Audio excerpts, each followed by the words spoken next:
অনুরাগের ছোঁয়ার আজকের পর্বে দেখা যায় সকলে চারিদিকে ঘুরতে থাকলে সূর্য ঘুরতে থাকে। ঘুরতে ঘুরতে সূর্যের দীপার কথা মনে পড়ে যে দীপার সাথে এখানে আসলে কত ভালোই না হতো।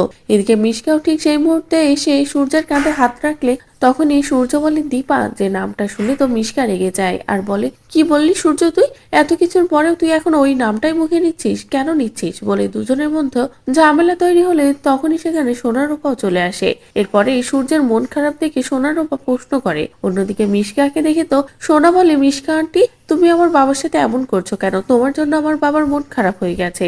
যেটা শুনে তো মিশকা কিছুই বলে না। এদিকে সূর্য সোনাকে নিয়ে চলে যায়। বাকি সকলেও যখনই রূপাকে নিয়ে যেতে যাবে তখনই পিছন থেকে রূপাকে টেনে নেয় মিশকা এবং দূরে নিয়ে এসে বলে, এদিকে আয়, আজ তোকে আমি শেষ করে দেবো।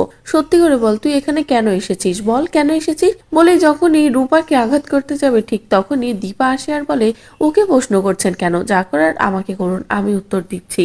বলেই দীপার সামনে এসে রূপাকে সেখান থেকে পাঠিয়ে দিয়ে মিশকার গালে যখনই একটা চড় মারতে যাবে মিশকা তো ভয়ে নিচে পড়ে যায়।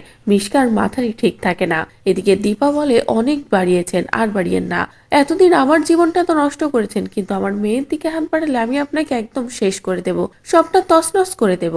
এমনকি ডাক্তার বাবুকে নিয়ে, সোনাকে নিয়ে আর রূপাকে নিয়ে আমি নিজেই সংসার করব। ডাক্তার বাবু জীবন থেকে আপনাকে তাড়িয়ে দেব। যে কথা শুনে মিশকা বলে, তুমি বাড়াবাড়ি করলে কিন্তু আমি সূর্যকে বলে দেব যে রূপার মাই তুমি। তখনই দীপা বলে, বলুন না, তাহলে ডিএনএ রিপোর্টটা করিয়েই ফেলি ডাক্তার বাবুর আর আমার মেয়ে। যেটা শুনে তো মিশকা ভয় পেয়ে যায়। এদিকে দীপা বলে, ভয় পেলেন কেন?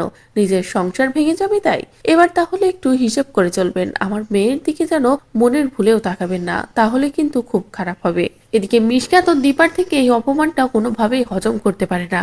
মিশকা বলে, তুমি আমার সাথে যেটা করলে তার জন্য এবার আমি দেখো তোমাকে কি করি, উচিত শিক্ষা দেবো আমি তোমাকে। বলেই মিশকা রাগারাগি করতে থাকে, কিন্তু দীপা বিন্দু মাত্র পাত্তা দেয় না। তো বন্ধুরা, মিশকা তো রাগের মাথায় সত্যি অনেক বাড়াবাড়ি করতে চলেছে, যেটা আমরা প্রমোতে দেখেছি। তাহলে কি এবার মিশকাকেও জব্দ করতে দীপাও কোনো কঠিন সিদ্ধান্ত নেবে? আপনাদেরকে কি মনে হচ্ছে তা অবশ্যই কমেন্ট করে জানিয়ে দিন। পরবর্তী আপডেট পেতে চ্যানেলটি সাবস্ক্রাইব করুন।